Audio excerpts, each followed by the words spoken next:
I greet you in the love and the light of the infinite Creator. Event is coming soon. YouTube channel. Here's the latest intel. Breaking: Clinton just got devastating news, could die in 1 year. Dean James III, America's freedom fighters. Pastor Bones at Fury News reports that both Bill and Hillary Clinton have refused to disclose their medical records to the public. There have been many speculations as to why they want to keep these records hidden, and Bill isn't looking so good these days. Rumors have begun to circulate that Bill Clinton will likely die very soon. Many have guessed that he has AIDS, and others have suggested that he has contracted syphilis through his many extramarital affairs. While these are very plausible reasons to the ill look of the former president, there isn't any evidence of these diseases. Bill Clinton could die this year from AIDS. IntelliHub: a plethora of controversy and allegations of steamy sexcapades, treasonous business scandals, illicit criminal activity, drug trafficking, and even a number of mysterious deaths has surrounded the Clinton family for years. In fact, these scandals, many of which have been documented, may be some of the best-kept secrets hidden from the American people to this day. According to an underrated documentary film titled The Clinton Chronicles, which contains scores of multiple eyewitness testimonies, the Clinton family is sick and may be one of the biggest criminal syndicates to have ever occupied the White House, aside from maybe the Obama administration. The film points out just how energetic and inspirational former U.S. President and Governor of Arkansas Bill Clinton was in his younger years before he started trafficking cocaine and successfully laundering drug money from the illicit operations conducted through the Arkansas Development Finance Authority, ADFA, and other channels, to the tune of millions of dollars. Larry Nichols, former director of marketing for the ADFA, was brought in by Clinton in 1988 to help with loan operations when he stumbled upon what Bill Clinton had previously touted to Nichols as the best-kept secret in Arkansas at the time. Nichols spoke a little about his time at the ADFA, about a month into his employment. "I was literally working, setting, in the middle of Bill Clinton's political machine. It was where he made payoffs, where he repaid favors for campaign support. I was in an interesting seat and I knew it." Nichols said the ADFA was the epicenter of the Clintons' money laundering operations. Doc DeLaughter, a former Arkansas police investigator, also came forward in the film, detailing how law enforcement had a grand jury case with witnesses built who would confirm that Dan Lasater was indeed involved in cocaine trafficking and was one of Clinton's largest financiers and best friends. According to Larry Nichols, Dan Lasater and the Clinton crew would give piles and piles of cocaine, ashtray after ashtray full, at parties, and they were giving it to young girls, including a 14-year-old girl who eventually became de-virginized after the group had a physician place her on birth control. Nichols also reported that both Bill and Hillary were complicit in the money laundering scheme, which used a state program, the ADFA, that was ostensibly set up to provide low-interest bond loans to churches, schools, and colleges. Moreover, Nichols also reported that Bill Clinton's signature had to be on every single loan, which would theoretically empirically link the former U.S. president to the alleged scandal. Additionally, Nichols said that both Webb Hubbell and Hillary Clinton, who at the time worked for the Rose law firm, had a hand in the illicit operation and even helped get it approved by drafting Legislation Act 1062 and more. Interestingly, it turns out Webb Hubbell also received the first loan from the ADFA. Webb Hubbell and Hillary Clinton also did the audit and evaluation of the loan application. They were employed at Rose law firm, according to Nichols. The first loan was $2.85 million, and never was a penny of that paid back. Nichols also noted that the same cast of characters were smuggling in loads of narcotics into Mena, Arkansas back in 1982 as Bill Clinton's ego and drug use slowly got out of hand. At one point, according to a reporter, Bill Clinton was admitted into the hospital for sinus problems related to his cocaine abuse and overdose. One woman even claimed that she had sex and did cocaine at toga parties with Clinton's crew and other prominent members of government and the police department on a number of occasions when Hillary, Bill's wife, was nowhere to be found. At one point the criminal activity became so blatant that it was said to be commonly known throughout certain circles exactly what had been taking place. People even ended up dead. Many were awaiting indictments, but the Clinton family tentacles were just too long and the path taken by investigators led to nowhere.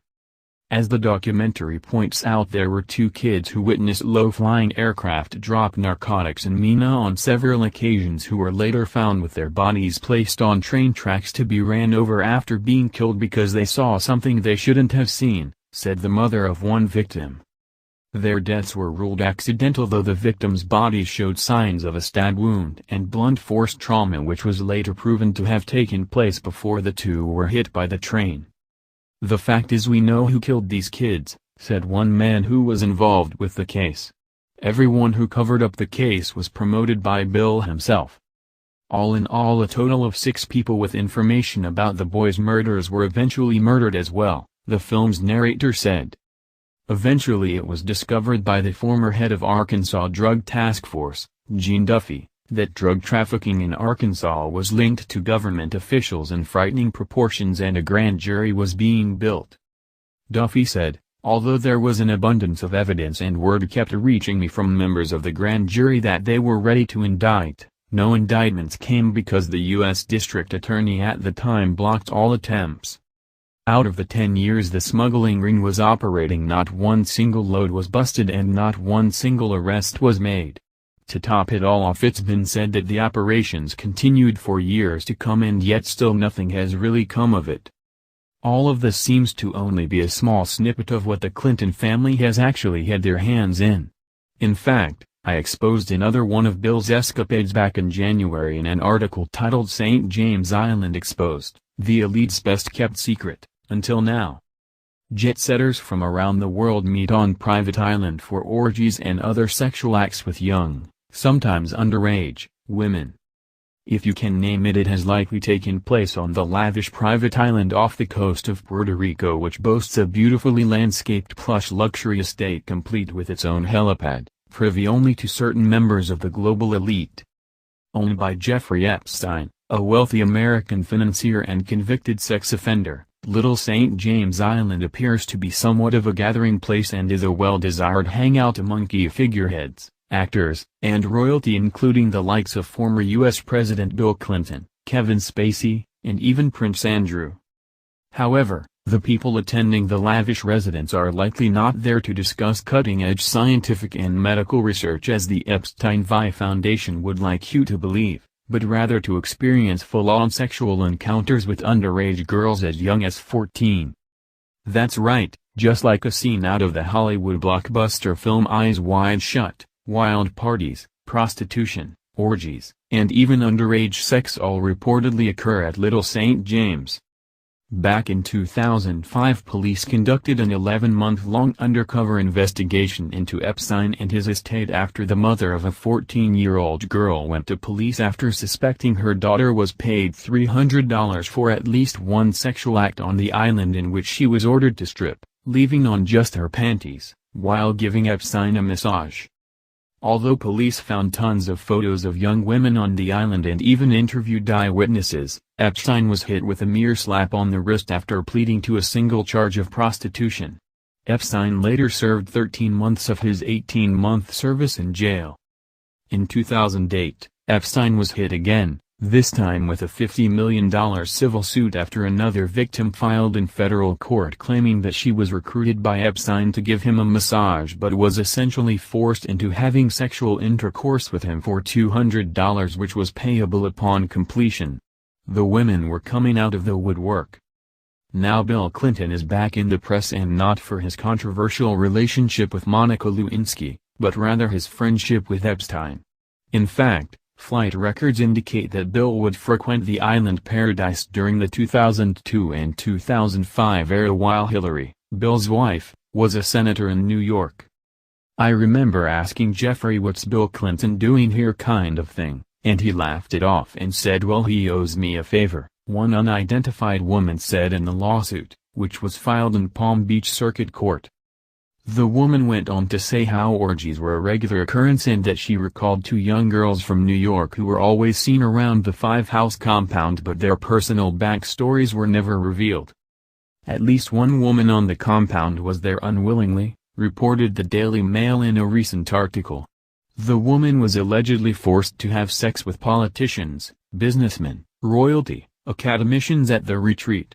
Just one of more than 40 women that have come forth with claims against Epstein, showing the vast scale of the man's dark operations, which aren't limited only to Little St. James. Moreover, Epstein was invited to Chelsea Clinton's wedding in 2010 amongst 400 other guests, demonstrating his close friendship with the Clinton family. To top it all off, Blue Blood, Prince Andrew was allegedly one of the house's visitors. On Friday, the Duke of York was named in a federal lawsuit filed against Epstein, whom the FBI once reportedly linked to 40 young women. Filed in 2008 in the Southern District of Florida, the $50 million lawsuit claimed Epstein had a sexual preference and obsession for underage minor girls, gained access to primarily economically disadvantaged minor girls in his home and sexually assaulted these girls, reported The Washington Post. Keep in mind all of this was going on the whole time, and now Hillary is running on the Democratic ticket for the 2016 presidency. And on one last note, did you know that over 90 people surrounding the Clinton family have mysteriously ended up dead? Thanks for visiting our YouTube channel. We're adding new videos daily. Be sure to check out our library for additional intel. Don't forget to subscribe and share. Also, visit our sister channel, FYI, for your information. Victory of the Light.